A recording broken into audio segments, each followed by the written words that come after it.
محمد سيد الكونين والثقلين والفريقين من عرب ومن عجم هو الحبيب الذي ترجى شفاعته هو الحبيب. السلام علیکم ورحمۃ اللہ وبرکاتہ. الحمد للہ رب العالمین وصلی اللہ وسلم علی نبینا محمد وعلی آلہ وصحبہ اجمعین ومن تبعہ باحسان الی یوم الدین. اما بعد. محترم ناظرین، رسول اکرم صلی اللہ علیہ وسلم نے دنیا کو امن کا گہوارہ بنا دیا. جب آپ تشریف لائے، ہر طرف ظلم و ستم، لوٹ مار، قتل و غارت گری کا بازار گرم تھا. لیکن جب آپ دنیا سے تشریف لے جا رہے تھے، امن، سکون، آرام اور چین بہت سے علاقوں میں دیکھا گیا، اور بہت ساری دنیا کی دوسری علاقے اور دنیا کی حکمران تمنائیں اور آرزویں کرنے لگے کہ کاش ہم بھی اسی طرح کی حکمرانی کرتے، کاش ہم بھی اسی طرح کا امن، سکون اپنے علاقوں میں لا سکتے. وہ کون سی چیز تھی جس کی وجہ سے رسول اکرم صلی اللہ علیہ وسلم نے اپنے علاقے کو امن سکون سے بھر دیا؟ یہ اللہ تعالیٰ کی تعلیمات کا اثر تھا. یہ رسول اکرم صلی اللہ علیہ وسلم کی جو مخلصانہ کوششیں تھیں اس کا نتیجہ تھا. اللہ نے ایسی برکت عطا فرمائی کہ دوسروں کی جان کے درپے رہنے والے دوسروں کی جانوں کے لیے خیر خواہ بن گئے، اس کے رکھوالے اور نگرانی کرنے والے بن گئے. رسول اکرم صلی اللہ علیہ وسلم نے یہ جو کوششیں کی ہیں وہ کس طرح سے ممکن ہوا؟ اس کے لیے قرآن کریم جو اللہ کی کتاب ہے، سراپا رحمت کی تعلیمات ہیں. اس میں قرآن کریم کی تعلیمات رسول اکرم صلی اللہ علیہ وسلم نے جس طریقے سے نافذ کی، اللہ تعالیٰ نے اس کی وجہ سے خیر و برکت کے دروازے کھول دیے. اور خیر و برکت کے دروازے اس انداز سے کھولے گئے کہ دینے کے لیے زکوٰۃ کی رقم لے کر آدمی باہر نکلتا تو تلاش کرنا پڑتا کہ زکوٰۃ کسے دیں. اور اس طرح کا سسٹم قائم کیا گیا کہ جس کی وجہ سے لوگوں کی ضروریات ختم ہو گئیں اور لوگ فاضل رقم کو لے کر چاہتے تھے کہ کسی طرح دوسروں کی ہم مدد کریں. یہ سسٹم کیسے قائم کیا گیا؟ یہ قرآن اور حدیث کی تعلیمات کو عملاً نافذ کرنے کا نتیجہ تھا جو ان کے سامنے آیا. لہٰذا اگر کوئی واقعی چاہے کہ دنیا سے جرائم کا خاتمہ ہو، مجرموں کی حوصلہ شکنی ہو، تو اس کے لیے ضروری ہے کہ ہم قرآن اور حدیث کی طرف لوٹیں، جس کے ذریعے سے یہ سکون، امن، اطمینان دنیا کے اندر لایا گیا اور آج بھی لایا جا سکتا ہے. دنیا نے مختلف قوانین بنا کر دیکھ لیے. چور، اس کے خاتمے کے لیے بہت کوششیں کی گئیں، لیکن کیا چوری کا خاتمہ ہو سکا؟ چوری کا خاتمہ نہیں ہوا، بلکہ دیکھا یہ جا رہا ہے کیا مشرق کیا مغرب، ہر جگہ آپ دیکھ سکتے ہیں کہ چوری کرنے والوں کی کثرت اتنی زیادہ ہو گئی کہ اس کے لیے اب یہ بات ہونے لگی ہے کہ اگر کوئی چھوٹی چوری کرے تو جیل کی سزا مت دو. اس لیے نہیں کہ اس کے ساتھ ہمدردی ہے، اس لیے کہ جیلوں میں جگہ نہیں ہے، اوور کراؤڈڈ ہو رہے ہیں. جو جیل بنی تھی 100 آدمیوں کے لیے، لیکن اس کے اندر 600 آدمیوں کو اگر رکھا جائے تو مزید اور لوگ آتے جا رہے ہیں تو کہاں رکھیں گے؟ تو اس کا معنی یہ ہوا کہ جرم ختم نہیں ہو رہا بلکہ تیزی کے ساتھ پھیلتا جا رہا ہے. پچھلے لیکچرز میں کافی تفصیل سے اس پر بات کی. قوانین کو ہم یہاں پر 4 کیٹیگریز میں تقسیم کر سکتے ہیں، یا 5 آپ اس کو آسانی سے سمجھنے کے لیے کر لیں. اسلامی تعلیمات، احادیث جو آپ کے سامنے پیش کی جا رہی ہیں، یہ بلوغ المرام ہے جو علامہ ابن حجر عسقلانی رحمۃ اللہ علیہ نے احکام اور مسائل سے متعلق احادیث کو ایک جگہ جمع کر دیا ہے تاکہ کم وقت میں زیادہ سے زیادہ ہمیں دین کی معلومات مل سکیں. ہم کوشش کر رہے ہیں کہ ہر باب اور اس کی جو احادیث ہیں اس کا خلاصہ آپ کے سامنے پیش کیا جائے تاکہ آپ کو بھی کم سے کم وقت میں زیادہ سے زیادہ معلومات مل سکیں. اسلامی تعلیمات کو آپ 5 شعبوں میں تقسیم کر لیجئے تاکہ ہمارے دنیا بھر میں دیکھنے والے پروگرام بھائی اور بہنیں یہ سمجھ لیں کہ کچھ قوانین ایسے ہیں جس کا تعلق انفرادی زندگی کے ساتھ ہے، کچھ ایسے ہیں جس کا اجتماعی زندگی کے ساتھ ہے، اور کچھ ایسے ہیں جس کو ہم حدود، قصاص وغیرہ کہتے ہیں، یا بالفاظ دیگر پینل لا ماڈرن اصطلاح میں. کہ یہ جو قوانین ہیں اس کے لیے کچھ شرائط ہیں، جب تک وہ شرائط پورے نہ ہو وہ نافذ نہیں کیا جا سکتا۔ چور کا ہاتھ بلا شک و شبہ کاٹنا چاہیے، یہ قرآن کا حکم ہے، میرا اور آپ کا فیصلہ نہیں، مگر کب کاٹا جائے گا اور کون کاٹے گا اس کے لیے وہ تفصیلات ضروری ہیں، کیونکہ یہ مسلمان وہ حکمران جو اسلامی قانون کو نافذ کیے ہوئے ہوں وہاں پر یہ امپلیمنٹ ہوگی بات، اور اگر اس سے پہلے کی چیزوں پر عمل نہیں کیا گیا تو وہاں پر ہاتھ نہیں کاٹا جا سکتا۔ ایسے نہیں کہ کوئی آدمی کو دیکھتے ہیں کہ وہ چوری کر رہا ہے میں اس کا ہاتھ کاٹ دوں پکڑ کر، تو اسلام جو ہے ایک سسٹم ہے، اسلام ایک ڈسپلین کا نام ہے، اسلام کے اندر آرگنائزیشن اور ایڈمنسٹریشن ہے۔ یہ نہیں ہے کہ کوئی بھی آدمی کسی کو سزا دے دے۔ میں دیکھتا ہوں کوئی آدمی شراب پی رہا ہے اس کو کھڑا کر کے کوڑے مار دوں، مجھے اس کی اتھارٹی نہیں ہے، مجھے اس کا اختیار نہیں دیا گیا۔ اس کے لیے باقاعدہ کچھ اصول بنائے گئے ہیں، ان اصولوں کا پایا جانا ضروری ہے۔ اس لیے ہم یہ کیٹیگریز بنا رہے ہیں حصے اسلامی تعلیمات کو سمجھنے کے لیے۔ ایک ہے جس کا تعلق ایمان اور عقیدے کے ساتھ ہے، کہ اسلامی تعلیمات کا ایک شعبہ ہے ایمانیات سے متعلق، آدمی کا فیت، آدمی کا ایمان، توحید، شرک، بدعت اور اس سے متعلقہ امور، اور دوسرا اس کے بعد ہے اعمال جیسے صلاۃ، صوم، حج وغیرہ وغیرہ، ان چیزوں کا تعلق ہے عملی زندگی کے ساتھ۔ اور اسی طرح سے ایک ہے جس کا معاملات جیسے خرید و فروخت، کاروبار، لین دین وغیرہ کے مسائل۔ اسی طرح سے کچھ ہیں جس کا تعلق ہے اخلاقیات کے ساتھ، جنرل آداب، کہ لوگوں کے ساتھ آپ کیسے رہیں، خود اپنے گھر میں کیسے رہیں، کھانے پینے کے آداب، ملنے ملانے کے آداب، اور آدمی کے اندر کون سی صفات ہونی چاہیے وغیرہ وغیرہ۔ اسلامی تعلیمات کا ایک حصہ ان چیزوں سے متعلق ہے، یہ ان چیزوں میں احادیث بھی کثرت سے آپ کو ملیں گی۔ اور پانچویں جو قسم ہے اس کا تعلق ہے حدود، قصاص، سزائیں وغیرہ وغیرہ، جس کو ہم کہتے ہیں پینل لا۔ تو اس میں پہلے جو 4 شعبے ہیں، عقائد وغیرہ کے بارے میں، اعمال کے بارے میں، معاملات کے بارے میں، اخلاقیات کے بارے میں، تقریباً دنیا کے اکثر و بیشتر ممالک، غالب اکثریت چند ایک کو چھوڑ کر باقی سب جگہ ان 4 پر عمل کرنے میں کسی کو کوئی اعتراض نہیں ہے۔ اس کو بعض جگہوں پر پرسنل لا کا نام دے دیا گیا، بعض جگہ کچھ اور نام دیا گیا، لیکن یہ ہے کہ اس پر عمل کرنے میں کوئی دشواری نہیں۔ مثلا عقیدہ ہے، آپ ایک اللہ کو مانتے ہیں یا 3 کو مانتے ہیں، 3 in 1 1 in 3 کے فلسفے پر آپ جا رہے ہیں، یا اللہ تعالیٰ ایک ہی ہے، یہ آپ کا عقیدہ ہے، تو برطانیہ کا قانون، امریکہ کا قانون، یورپ کا قانون، یا پھر انڈیا کا قانون، پاکستان کا قانون، بنگلہ دیش کا قانون یا کسی ملک کا قانون، اس میں آپ کے لیے رکاوٹ نہیں بن رہا ہے۔ آپ ایک کو مانیں یا 2 کو مانیں، رسول اکرم صلی اللہ علیہ وسلم کو آخری نبی مانتے ہیں یا نہیں مانتے، آخرت پر یقین ہے یا نہیں ہے، ایمانیات کی جو باب ہے اس کے اندر عام طور پر مختلف ممالک کا قانون یہ کہتا ہے آپ کا پرسنل مسئلہ ہے، جو آپ کے عقیدے سے آپ جو رکھنا چاہتے ہیں اس کو قبول کر لیجئے۔ یہ عقائد کے بارے میں بات ہوئی۔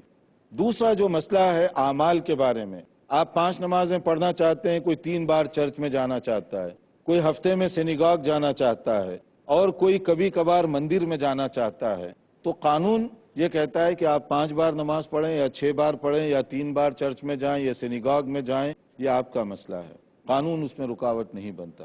آپ زندگی میں ایک بار حج کرنا چاہتے ہیں، مکہ مکرمہ جاتے ہیں، تو قانون یہ نہیں کہتا کہ مت جائیں وہاں پر، وہ آپ کی مرضی، اگر آپ کے پاس پیسے ہوں تو جائیں۔ کیا انڈیا کا رہنے والا، کیا پاکستان کا رہنے والا، کیا بنگلہ دیش کا رہنے والا، کیا امریکہ کا رہنے والا، کسی کو اگر حج کرنا ہو تو قانون یہ کہتا ہے کہ پیسے ہوں تو آپ کر سکتے ہیں۔ تو اس کا معنی یہ ہے کہ اس میں وہ رکاوٹ نہیں بن رہے ہیں اعمال کے اندر۔ اسی طرح سے کوئی رمضان میں روزہ رکھنا چاہتا ہے، قانون اس کے اندر رکاوٹ نہیں بن رہا ہے۔ اگر کوئی رمضان کے بجائے مارچ کے اواخر میں جو ہے وہ روزہ رکھنا چاہتا ہے تو یہ اس کا اپنا مسئلہ ہے، اگر وہ کوئی اور مہینے میں روزہ رکھنا چاہتا ہے تو یہ اس کا اپنا مسئلہ ہے۔ یا اسی طرح سے کوئی کسی اور طریقے سے روزہ رکھنا چاہتا ہے، آپ 12 گھنٹے روزہ رکھتے ہیں، کوئی 13 گھنٹے رکھتا ہے، کوئی جو ہے صبح صادق سے لے کر غروب آفتاب تک روزہ رکھنا چاہتا ہے، اور کوئی بعض جو ہے ٹائم کے لیے روزہ رکھنا چاہتا ہے، تو یہ اپنا اپنا اصول ہے۔ اس کا مطلب قانون اس کے اندر رکاوٹ آپ کے سامنے نہیں ڈال رہا ہے۔ اخلاقیات کی بات ہے، آپ رائٹ ہینڈ سے پینا چاہتے ہیں یا لیفٹ ہینڈ سے پینے کھانے کے لیے استعمال کرنا چاہتے ہیں، آپ پہلے اپنا شوز پہنیں گے تو رائٹ پاؤں ڈالیں گے یا لیفٹ پاؤں ڈالیں گے، کپڑا اتاریں گے تو لیفٹ سے اتاریں گے یا رائٹ سے اتاریں گے، گھر میں جائیں گے تو سلام کریں یا ہلو کریں۔ اس کے اندر جو آداب سے متعلقہ چیزیں ہیں، اس کے اندر کوئی آپ کے لیے رکاوٹ یا پابندی نہیں ہے۔ اس کے بعد کا جو مسئلہ ہے، پانچویں جو کیٹیگری ہے اسلامی تعلیمات کی، حدود، قصاص، دیت، سزائیں وغیرہ وغیرہ، اس کے لیے ہر آدمی انڈیویجول طور پر عمل نہیں کر سکتا۔ اس کے لیے کچھ اصول ہیں، ان کو ہم بتائیں گے انشاءاللہ تعالی ایک مختصر بریک کے بعد۔ دیکھتے رہیے پروگرام۔ محمد سيد الكونين والثقلين. رمضان قد أهل بالصيام وأطل مسعدا. السلام علیکم ورحمۃ اللہ وبرکاتہ۔ میں وسیع اللہ بن محمد عباس پیس ٹی وی اردو کے تمام ناظرین کو رمضان المبارک کی آمد پر مبارکبادی کہتے ہوئے خوشی محسوس کرتا ہوں، اور اللہ رب العزت کے دربار میں دعا کرتا ہوں کہ اللہ تعالی ہم سب کے صیام و قیام کو قبول فرمائے۔ قد أهل بالصيام وأطل. انسان کی ہو جاتی ہے لب کھلتے ہی پہچان رکھنا ہمیں قابو میں ہے ہر حال میں زبان۔ اجازت صاحب یہ بتائیے کہ حفاظت زبان کی ضرورت اور اہمیت کیا ہے؟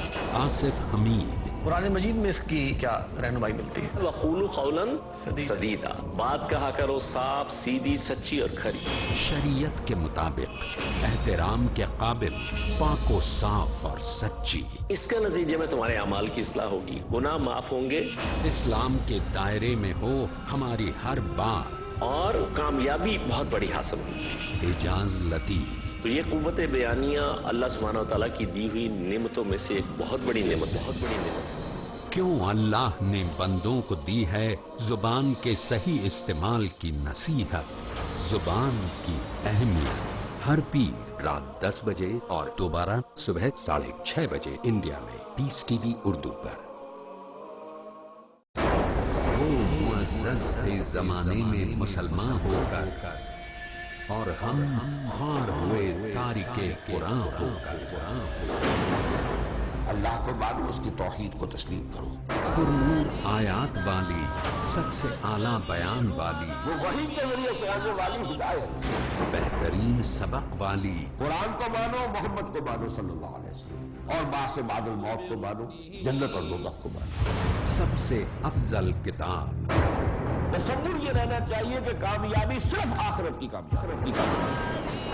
ڈاکٹر اسرار احمد سے جانیے اللہ کے کلام کا صحیح اور دلوں کو روشن کرنے والا بیان، تعلیم قرآن۔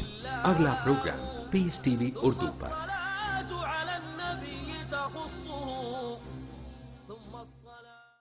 محمد سيد الكونين والثقلين. ناظرین، وقفے سے پہلے ہم بتا رہے تھے کہ اسلامی تعلیمات کو، جو قرآن اور حدیث کی تعلیمات ہیں، آسانی سے سمجھنے کے لیے ہم نے 5 شعبوں میں اس کو تقسیم کیا۔ اگر آپ تھوڑا سا اس کو بتا دیں تاکہ ہم آگے چل سکیں اسی کی روشنی میں، کہ پہلا جو شعبہ ہے اس کا تعلق کس کے ساتھ ہے؟ ایمانیات اور عقائد کے ساتھ، اور اس کے اندر کوئی رکاوٹ نہیں۔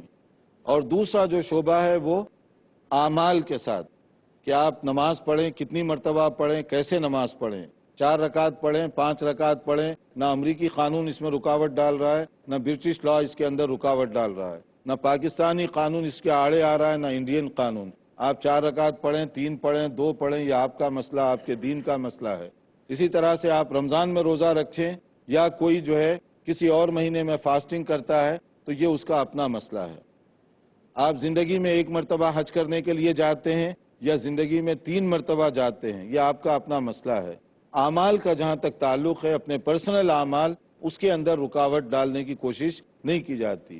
اور اس کے بعد ہے معاملات۔ معاملات کا جو تعلق ہے وہ دوسروں کے ساتھ ہے، یعنی آپ انفرادی نہیں، آپ کاروبار کریں گے تو کسی کو دیں گے یا کسی سے خریدیں گے، تو اس کا مطلب ہے دوسری پارٹی اس میں انوالو ہو رہی ہے۔ قرض لیں گے تو ایک آدمی لے گا، ایک آدمی دے گا، اسی طرح سے اور دوسری چیزیں ہیں۔ تو معاملات کے اندر بھی موٹی موٹی جو چند اصولی باتیں ہیں، اس میں تو کوئی رکاوٹ نہیں ہے، مگر بعض چیزوں کے اندر پرابلم ہو سکتا ہے، کیونکہ اس میں فریق ثانی بھی انوالو ہو رہا ہے۔ جیسے قرض کا مسئلہ ہے، کہیں سود کی آمیزش ہے، مثال کے طور پہ کاروبار کا مسئلہ ہے، کہیں پر حرام چیزوں کی لین دین ہو رہی ہے، حرام چیزوں کا آگے پیچھے کام ہو رہا ہے، تو اس کے اندر جب فریق ثانی انوالو ہوگا تو اسلام وہاں پر بھی ہمارے ساتھ ہے، اور اسلام یہ کہتا ہے کہ آپ وہی کام کریں گے، اسی طریقے سے کریں گے، مالی مسائل اسی طرح سے انجام دیں گے جس کی شریعت اجازت دے رہی ہے۔ شریعت کو چھوڑ کر نہ خرید و فروخت کر سکتے، نہ کاروبار کر سکتے، نہ اپنا فائنانشیل جو سسٹم ہے اس کو درست کر سکتے۔ اسلام ہمارے لیے یہ حکم دے رہا ہے کہ جہاں پر جو جائز چیزیں ہیں اس کا ساتھ دو، اگر کہیں پر کوئی ناجائز کوئی بات ہو رہی ہو تو اس کو تم چھوڑ دو۔ یہاں اسلامی تعلیمات بہت واضح اور کلیئر ہے۔ اگر کسی جگہ کا ملکی قانون بھی بعض حرام اور حلال کے مسائل میں رکاوٹ بن رہا ہے تو جتنا ممکن ہو سکتا ہے ایک مسلمان کے لیے ضروری ہے کہ وہ حرام سے بچے، ناجائز سے بچے، غلط راستوں سے بچے۔ یہ ہے معاملات کے بارے میں۔ اخلاقیات کی جہاں تک چیز ہے، یہ صرف ٹریننگ اور تربیت کا ہے کہ آپ گھر میں کیسے رہتے ہیں، کیسے اٹھتے ہیں، مسجد میں کیسے رہتے ہیں، کھانے کے آداب، پینے کے آداب، بیٹھنے کے، چلنے کے وغیرہ وغیرہ۔ اس کے اندر کبھی کبھی سماجی قسم کی رکاوٹیں آ سکتی ہیں، مگر اس کا تعلق سنگین قسم کی رکاوٹوں سے نہیں ہے۔ سماجی کبھی ایسے جیسے آپ کا بچہ اسکول گیا، جو بنیادی چیزیں بعض اوقات اور خاص طور پر جو ہائی سٹینڈرڈ کے اسکول ہیں اس میں جو چیزیں سکھائی جاتی ہیں ان میں سے کھانے پینے کے آداب بھی ہیں۔ بچہ جب لنچ کے لیے بیٹھے گا تو اس کو عام طور پہ لیفٹ ہینڈ میں اس کے فورک پکڑایا جائے گا، کانٹا، اور رائٹ ہینڈ میں نائف پکڑائی جائے گی، جو عام طریقہ ہے۔ اور بچوں کو یہ ٹریننگ دی جاتی ہے کہ اگر کوئی چیز کاٹنے والی ہو تو آپ جو ہے چھری رائٹ ہینڈ سے استعمال کریں اپنے دائیں ہاتھ سے، اور اس کے بعد جو آپ کا کانٹا ہوگا وہ بائیں ہاتھ میں ہوگا، اس سے آپ کھائیں گے۔ اب یہاں پر تھوڑی سی تربیت کی ضرورت ہے، صرف یہ کوئی قانون نہیں ہے، یہ تربیت ہے۔ اور تربیت یہ ہے کہ مسلم بچے کے ذہن و دماغ میں یہ ڈالا جائے کہ نہیں، ہم فورک پکڑیں گے، کانٹا پکڑیں گے تو رائٹ ہینڈ میں پکڑیں گے اور رائٹ ہینڈ سے ہم کھائیں گے، چاہے ہمیں لیفٹ ہینڈ سے کاٹنا پڑے یا رائٹ ہینڈ ہی کاٹنے کے لیے استعمال کریں، مگر اس کو پھر آپ چھری کو رکھیں اور کانٹے کے ذریعے کھانا چاہتے ہیں تو پھر رائٹ ہینڈ استعمال کریں یا سیدھے ہاتھ سے کھائیں۔ اگر آپ یہ کانٹا، چھری وغیرہ یہ استعمال نہیں کرنا چاہتے، میں صرف اس میں بتانا یہ چاہتا ہوں کہ یہ بجائے خود ایسا سنگین ایشو نہیں ہے کہ اس کے لیے لڑائی کی ضرورت پیش آئے۔ اس کے لیے افہام و تفہیم سے بھی معاملات طے کیے جا سکتے ہیں، کیونکہ ہر ایک اپنی اپنی تہذیب اور آگے پیچھے جو کچھ ہے اسی کے مطابق عمل کرنا چاہتا ہے۔ یہ اخلاقیات کا شعبہ ہے، اس کے لیے صرف تربیت اور ٹریننگ کی ضرورت ہے۔ جو سیریس شعبہ ہے وہ ہے جرائم، اور وہ ہے اس کی سزائیں، حدود، قصاص وغیرہ وغیرہ۔ اس سلسلے میں کیا کرنا چاہیے؟ کیا اس سلسلے میں ہر آدمی کو یہ حق پہنچتا ہے کہ وہ اسلامی سزاؤں کو خود نافذ کرے؟ نہیں کر سکتا۔ اس لیے نہیں کر سکتا کہ اسلامی قانون میں سزاؤں کو نافذ کرنے سے پہلے کچھ اصول دیکھے جائیں گے۔ اس کے لیے باقاعدہ جج چاہیے، قاضی چاہیے۔ آپ جائیں گے کہاں پر؟ جوڈیشری کی طرف جائیں گے، عدلیہ کی طرف، وہاں پر آپ کا کیس پیش ہوگا۔ اگر میں اپنی آنکھوں سے دیکھ رہا ہوں کہ ایک آدمی چوری کر رہا ہے، سزا دینے کا حق مجھے نہیں ہے، گواہی دینے کا حق ہے مجھے۔ قرآن کی یہ تعلیم ہے کہ وَلَا تَكْتُمُوا الشَّهَادَةَ، تم جو ہے گواہی کو مت چھپاؤ۔ تو گواہ وہ سامنے جا سکتا ہے۔ اگر مجرم کو پکڑا جائے گا تو یہ بھی نہیں ہے کہ قاضی کہہ دے ٹھیک ہے تمہیں یہ سزا دی جاتی ہے۔ قاضی کا کام یہ ہے کہ پراپر ٹرائل ہوگا، اس کا عدالت کے اندر سماعت ہوگی اور اس کو پورا موقع دیا جائے گا، اور دونوں مدعی اور مدعا علیہ کہ جو پیٹیشنر ہے، جو ڈیفینڈر ہے، دونوں کو پراپر ٹائم دیا جائے گا قاضی کے سامنے کہ وہ اپنی گواہ پیش کرے، ثبوت پیش کرے اور جو بھی کیس ہے۔ اور ساری چیزوں کے بعد جب قاضی یہ سمجھتا ہے کہ واقعی اس نے یہ جرم کیا ہے، یہ بات کنفرم ہو گئی عدالتی طریقے کے مطابق، تو قاضی کو بھی یہ حق حاصل نہیں ہے کہ وہ سزا خود دے۔ قاضی کا طریقہ یہ ہوگا کہ سزا کی تجویز وہ پاس کرے گا اور وہ حکومت کو دے گا، اور پھر حکومت وہ سزا نافذ کرے گی۔ تو وہ ایک سسٹم آپ دیکھ رہے ہیں کہ پہلے ٹرائل ہوگا کورٹ میں، اور کورٹ جا کر پھر وہ حکومت کو بتائے گا جو اس کا متعلقہ شعبہ ہے، اور وہ جو ڈپارٹمنٹ ہے وہ اپنا پوری تحقیق وغیرہ ساری چیزیں ہونے کے بعد وہ سزا نافذ کرے گا۔ تو سزا کون نافذ کریں گے؟ جس کے پاس سلطہ ہوگا، اتھارٹی ہوگی، اور جو اس کو امپلیمنٹ کر سکتے ہیں وہی اس کو نافذ کریں گے۔ یہ ہے اسلامی سسٹم۔ اب اگر جہاں پر اسلامی سسٹم نہ ہو تو یہ جو کیٹیگری ہے اسلامی تعلیمات کی، یہ اس وقت تک کے لیے ہم اس کو کہیں گے وتھ ہولڈ، یعنی موقوف ہے، ہم اس کا انکار نہیں کرتے۔ چور کی سزا ہاتھ کاٹنا ہے، اس پر ہمارا ایمان اور یقین ہے، زانی کی سزا یہ ہے، قاتل کی سزا یہ ہے، یقین ہے ہمارا، لیکن عمل کون کرے گا؟ اگر عمل ہم جہاں رہتے ہوں وہاں کی حکومت ان قوانین کو تسلیم کرتی ہے، وہ اس کو پراپر چینل سے گزار کر اس پر عمل کرے گی، یہ اس کا طریقہ ہے۔ ورنہ غلط فہمی یہ ہو گئی کہ اسلامی سزا کا تصور آتے ہی لوگ یہ سمجھنے لگتے ہیں، یا ان کو سمجھایا اس طرح جاتا ہے کہ شاید کوئی بھی آدمی دیکھے کہ راستہ چلتے ہوئے کسی کے ہاتھ میں شراب کی بوتل ہے، اب وہ اس کو کوڑے مارنا شروع کر دے، کسی نے چوری کی اس کا ہاتھ پکڑ کر آپ خود کاٹ دیں۔ یہ جو چیز ہے غلط فہمی پیدا کی جاتی ہے ڈیلیبریٹلی، جان کر، تاکہ اسلام کے بارے میں لوگوں کو کنفیوز کیا جائے۔ ورنہ اسلامی تعلیمات کا یہ جو شعبہ ہے یہ انفرادی طور پر نہیں نافذ کیا جاتا، اس کے لیے ایک پراپر چینل ہے، پروسیجر ہے، وہیں پر اس کو نافذ کیا جائے گا، اور وہ بھی پورے اس کے جو متعلقہ چیزیں ان کو سامنے رکھ کر۔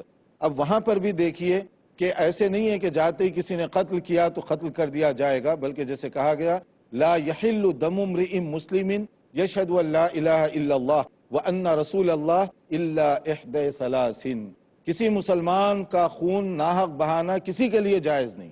اگر کوئی یہ حدیث پڑھ لے سوسائڈ بمنگ کا دروازہ بند ہو جانا چاہیے، کسی کو مرڈر کر دینا، قتل کر دینا، بمباری سے اڑا دینا، چاہے وہ مساجد میں ہو چاہے کسی اور جگہ ہو، اگر کوئی حدیث پڑھتا ہے تو اس کے لیے جائز نہیں۔ سورہ مائدہ کی آیت 32 پڑھتا ہے تو اس کے لیے یہ ایکشن درست ہی نہیں ہوگا اس طرح کرنا، کیونکہ اس میں جو بتایا گیا لا الہ الا اللہ اور محمد رسول اللہ صلی اللہ علیہ وسلم اس کی گواہی دے، شہادتین کا اعلان کرے، اور اس کو جا کر آپ قتل کریں، یہ شرعی طور پر بھی درست نہیں ہے۔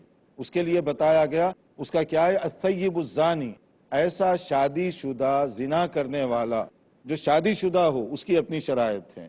اور والنفس بالنفس، یا کوئی آدمی کسی کو قتل کیا اور کورٹ نے فیصلہ کیا کہ یہ آدمی قاتل ہے، لہٰذا اس کی سزا کے طور پر اس کو قتل کیا جا سکتا ہے، یا نہیں والتارک لدینہ المفارق للجماعہ، ایسا آدمی جو مسلم حکومت میں رہتے ہوئے مسلم حکومت کے اندر ڈسٹرب کرنے کے لیے اپنا دین بدل رہا ہے تاکہ اس کی وجہ سے فتنہ اور فساد پیدا کرے اس کو، اور وہ بھی اس کی کچھ شرائط ہیں اس کے ساتھ۔ ورنہ ایسے جائز نہیں ہے کہ کسی کو جا کر آپ جو ہے ویسے لمسم مار دیں یا کسی کو جا کر بم سے اڑا دیں، یہ اس طرح کی چیزیں شرعی لحاظ سے درست نہیں ہیں۔